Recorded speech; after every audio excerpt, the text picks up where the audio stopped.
Hello, I'm Juliet Mann, and this is the Agenda podcast, CGTN Europe's one-stop shop for smart, in-depth discussion of the issues that really matter in the world today. In just a few weeks' time, the Games of the 33rd Olympiad, or Paris 2024 as it's rather better known, will begin. It claims it will be the largest and most sustainable Games ever. But what does Paris 2024 really say about the state of the Olympic movement? I'm here in Lausanne to speak exclusively to the President of the International Olympic Committee, Thomas Bach. We're only a matter of weeks away from the Paris 2024 Games. What do you think is going to mark these Olympic Games out from any other? These Olympic Games are happening on a very complex backdrop with all the geopolitical tensions we have in this world with wars and conflicts. I think what will be very important will be the message of having really the entire world coming peacefully together. What is not possible at this moment in other areas of life. It's only the Olympic Games, it appears, who can manage this at this time. And then there will be the first Olympic Games following our Olympic agenda reforms. That means these will be games which will be more inclusive, will be more urban, will be younger, will be more sustainable. And it will be the very first Olympic Games in our history with full gender parity on the field of play. Exactly 50% of the athletes will be female and 50 will be male because we have allocated this parity quota to all the sports and all the national Olympic committees. There are so many things that you've mentioned there that I want to dig in deeper with. But let me start off with this notion of the peace and unity that you've mentioned before, and that the Games brings. You talked already about this uncertain backdrop we've got with conflicts in the Middle East, in Ukraine. Just to start with, I mean, what impact do you think that will be having? I mean, do you think we might get the global ceasefire that Presidents Xi and Macron talked about in Paris recently? First of all, I think it makes this symbol of the Olympic Games even more important. If you get the entire world together in a situation where everybody loves everybody, it's not so significant. But in this extremely complicated world situation, to have at least one event which brings the world together makes it important. And I don't know about you, but wherever I go, people are asking me about Paris, and the anticipation is great for one reason. When you dig a little bit deeper, they all, maybe like all of us, but they all are fed up. They are fed up with wars, conflicts, hate, aggression, division. The people and we all in our hearts are longing for something what brings us together, what gives us hope, what gives us some optimism for the future. And there the Games can be such a symbol. We will not be able, and we were never able, to create peace. This is for the political world. But we can show that living peacefully together is possible. I know that the IOC doesn't want to get into the politics of it, but it's a tricky tightrope to walk, isn't it? It is, but you have to draw the fine line between political neutrality, what does not mean apolitical. The world is run by politics, not by sports organizations. And this that we have to recognize. And therefore, yes, we have to have dialogue with politics. We have to try to understand politics, and we have to try to convince the politics, on the other hand, to respect our role. That our role is not to contribute to even more division, that our role is to unite and you can only unite if you're neutral.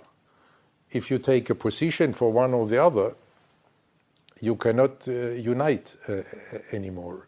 And this is the fine line, having this dialogue, being political in this way, but being politically neutral. Let's talk about technology, because I know there is lots of exciting stuff going on around the games. It obviously becomes more and more advanced with each games.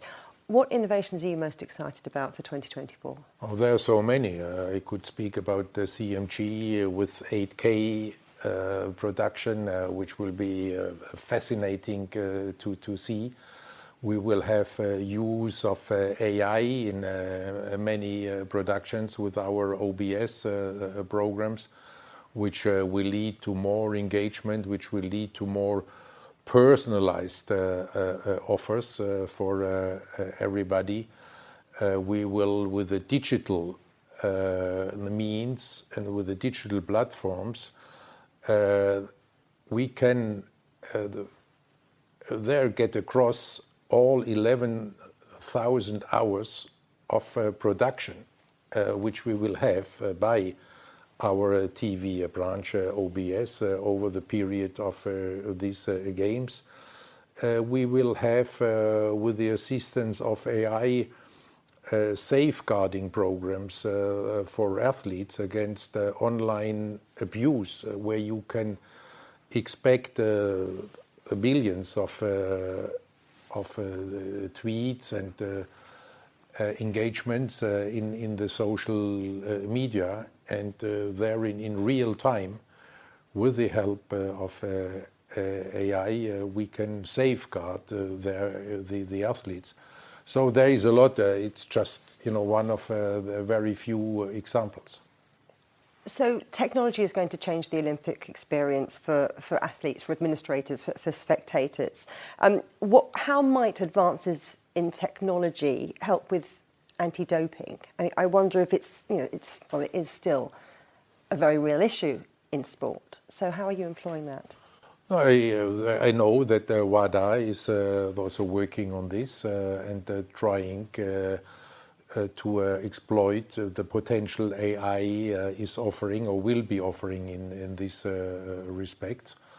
And there I hope they will make good progress and will join there in this way our efforts, which we have launched with our Olympic AI agenda.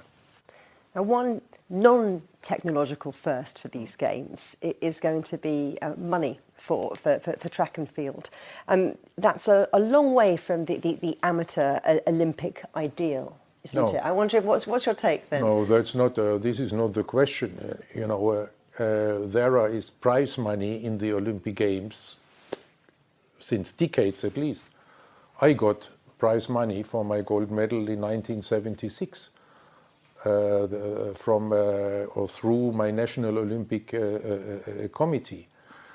It's not the question of prize money, and many athletes got it in the past through their National Olympic Committees, through their governments, through their sponsors.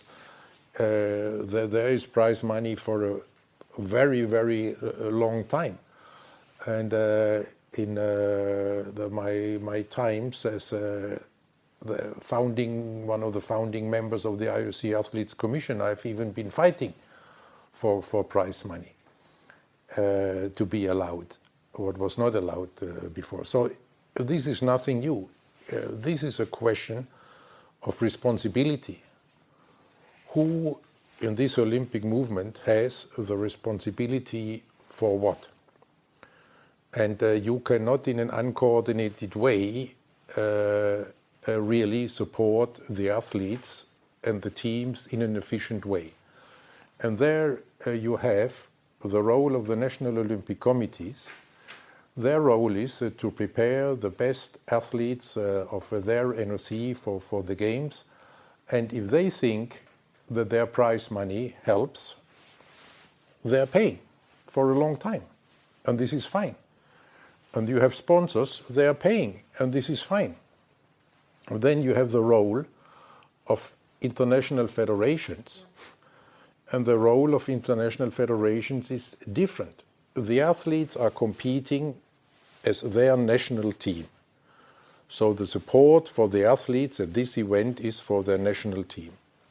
The international federations have to make sure that their sport is being developed worldwide, that the gap between athletes from privileged and less privileged countries is at least narrowed.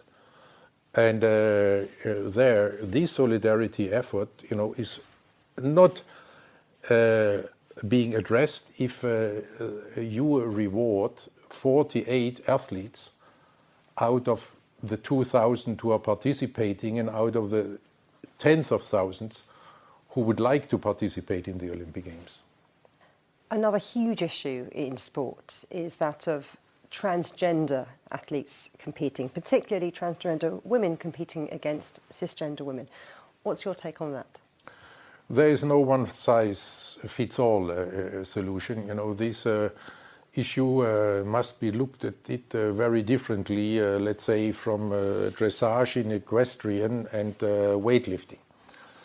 And therefore, the IOC take is twofold. That we say on the grassroots level, everybody must have access to sport. There can be no difference. When it comes to competition, when it comes to organized competition, then the respective federation or sports authority or sports event organizer has to make sure that it is a fair competition. This is, every athlete has the right to have access to a fair competition. So this is the prerogative. And in order to determine what is fair in a particular discipline, in a particular sport, then you have to make a scientific evaluation. You have to consult with everybody concerned. You have to consult with women athletes. You have to consult with transgender athletes. You have to consult with scientists. You have to consult with ethics and to get a real comprehensive base, and then to take the decision for your sport, for your discipline, what is fair. Do you think it's fair, or do you maintain that it's complicated? No, again, what I'm saying, it is fair if you apply the respective standards according to the respective sports and disciplines. Let's talk about driving growth. I mean, under your leadership, there's no doubt you've managed to drive revenue at the IOC, growing those top-level sponsors that you've mentioned, signing that NBC deal that lasts until, I think, 2032. I mean, how do you make sure Don't forget CMG. Don't forget CMG, of course not. But how do you make sure that Olympic spirit still stays pure in an increasingly commercial world of sport? We are not driving growth for the sake of driving growth. We are driving growth to ensure more solidarity in the world of sports. Again, we are distributing 90% of all our revenues to the development of sport, to support athletes at all levels, to support NOCs, organizing committees, everybody. Every day, every single day, $4.2 million are going from us to the development of world sports. And these are our efforts. We want to have even more solidarity. It's not for creating more revenues, it is to have more solidarity among all the athletes from all the 206 national Olympic committees. Let's talk about China, a huge country with deep pockets. They've hosted summer games and winter games recently. What role do you see China having within the Olympic movement? China is playing an extremely important role in the Olympic movement, as it does in the world. And therefore, not only with the organization of these two Olympic Games recently, we're also looking to and with China to the future. We just had a couple of days even ago the first ever Olympic qualifier series in Shanghai with a huge success, with a new and young sports being presented in an extraordinary way, and already with great Chinese athletes. You will see a very strong Chinese team then in Paris. We have an excellent cooperation with the Chinese Olympic Committee, who is actively taking part in all our programs, is actively taking part in the Olympic summits. We are talking about development of AI. We are talking about the development of e-sports. And so on. So China is extremely important. Talking to you and your team over the years, I know that the most important thing is that the games happen on time, but you're less concerned about whether or not it's on budget. Cost, though, is a huge issue. I mean, Rio was, many people called it a financial disaster. Tokyo was delayed by a year and was spectator-free because of COVID. What do you do to control costs? Oh, we have controlled costs, and we take this very seriously. The games, in the last 20 years, the budget of the organizing committees have all been balanced, if not made a surplus. And when you say Rio was a financial disaster, Brazil was a financial disaster at the moment when we arrived. They were maybe in the worst economic crisis of their country ever. Still, the organizing committee came out with a balanced budget. Thanks to all the efforts we undertook together with the international federations, with the national Olympic committees, the budget was balanced, as it was, again, for all the games in the last 20 years. One of the changes you introduced as president of the IOC was this 2020+5 initiative, the roadmap for greater solidarity, sustainability, which you've highlighted, credibility and resilience by 2025. We're almost there. Are we on track? Yes, and you will see the final results then next year. But, we are on track. There is still also some things to do, but we are. Okay, so what do you still need to do? On track. What we still need to do, and there we will see the effects in Paris now, is the engagement with the wider public, the engagement with other areas of society, with target groups we have not fully reached until now. That we spoke about the world of culture, for instance, to whom we are reaching out, and all this together with regard to credibility. We are there with our annual reports, audited internally. We are considered there to be the leader in governance in the world of sports. In the meantime, we have many other initiatives with regard to the credibility. We have co-founded together with the governments the IPEX initiatives, which is against corruption in sport. With regard to sustainability, we have launched the sport for climate action, for which we have in the meantime 260 signatories in the world of sports. We have engaged even more in the assistance for refugees, not only with our refugee Olympic team, but also with our Olympic Refuge Foundation, in cooperation with UNHCR. There at the last Refugee Global Summit, we have made a pledge there for the support of sport for refugees, to which different organizations have in the meantime committed $50 million and so on. So we are on track, and final results when it comes to 2025.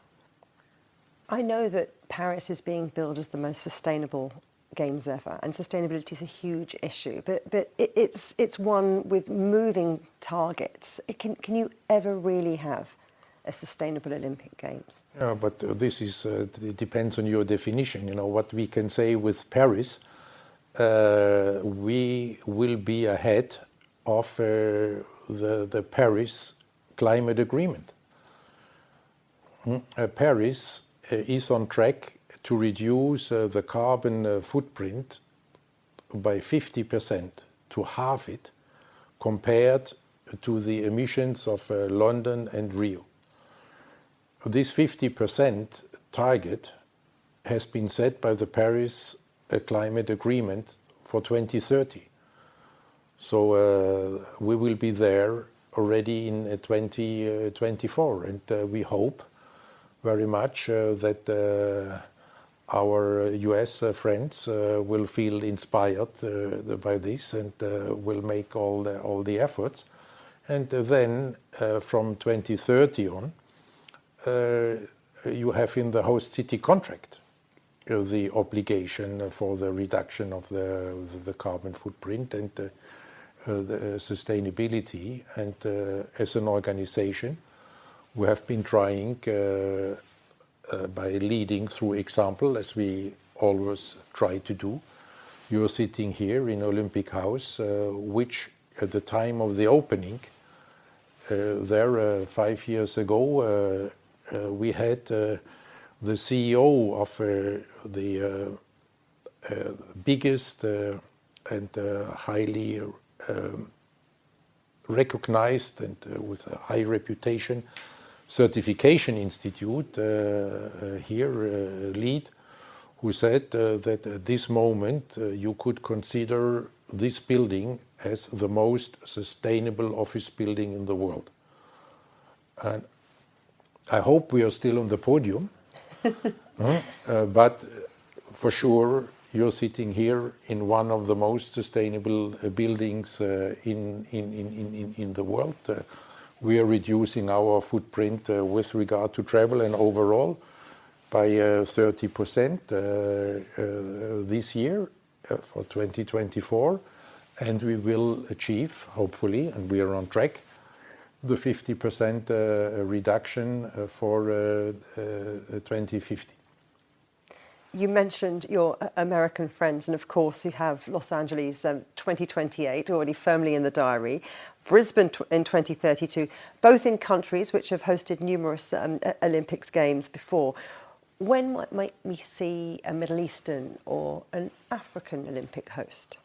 I hope soon that we have made this very clear with regard to Africa. When I started my presidency, there I said, dreaming of something, and that would be to have Olympic Games in Africa. But we had to realize that this that was not possible for different circumstances. So then we decided to give, not to have a kind of tender or competition, but to give the Youth Olympic Games to Africa and to Senegal, to Dakar, to show, how much we appreciate the contribution of Africa to the world of sport, and that we want to drive them even further and want to make them even stronger. Then, because of COVID, these games which were planned for 2022 had to be postponed, but we will have it now in 2026, and I hope that we can fill the white spots, of which Africa is not the only one, in the future. Also in this regard, to show the universality of the games. And this is part of our motivation for many of our Olympic agenda programs, to make it possible for more countries, also for smaller countries, to organize Olympic Games. Away from all the politics, the finances, the logistical headaches, at the end of the day, it's all about sport. So what, or perhaps I should say who, are you most looking forward to at the Paris 2024 Games? I'm looking forward to enjoy the greatest privilege as IOC president. And this is that you can manage to see all sports. This was always my dream from the very beginning when I attended Olympic Games, be it as an Athletes Commission member. As an athlete, it was of course not possible, but then an Athletes Commission member, later as an IOC member. I even had a bet with the one colleague who had the same ambition. And so we were betting who would be the first to manage to see all sports in one edition of the Games. And this bet was made in 1992 in Barcelona. And we both never made it. And then came my election. And then in Rio, with the privilege of an IOC president, I made it.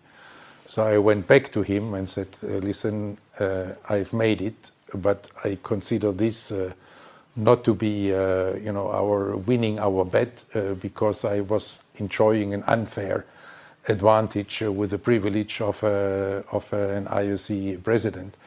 So we were then sharing the bottle of wine, which was the money, not the money, which was the price for the bet. This we were then sharing together, and I'm looking forward to repeat this in Paris. Thomas Bach, it's been a pleasure talking to you. Thank you. Thank you very much.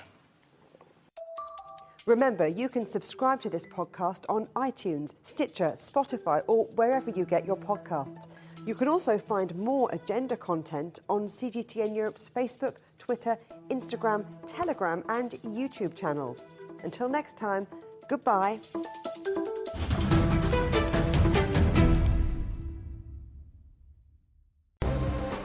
The most interesting questions. Are there other living beings beyond Earth? Will man or machine be in charge? Great question. Always have more than one answer. Well, hold on, let me just draw up a list. And always come from more than one person. That's where the credibility lies. The concept of having a machinery which is alive and evolving didn't wait for us. The end of inequality of incomes and wealth around the world, can you imagine how difficult that is at the moment to achieve?